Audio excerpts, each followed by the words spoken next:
Welkom terug, en vandag is ons by les 2, en het sê, ek het aan elke ding wat ek in hierdie kamer, in hierdie straat, uit hierdie venster, op hierdie plek sien, al die betekenis gegee, wat dit vir my het.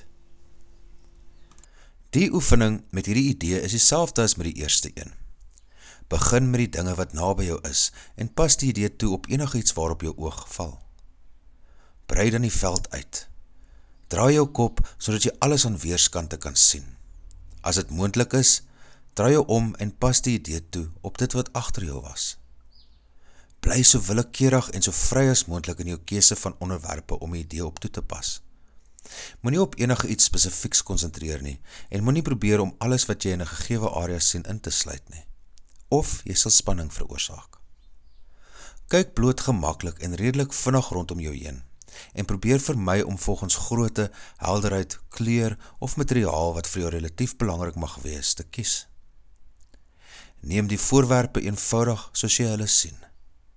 Probeer om die oefeninge ewe gemaklik op 'n liggaam of 'n knoop, 'n vlieg of 'n vloer, 'n arm of 'n appel van toepassing te maak.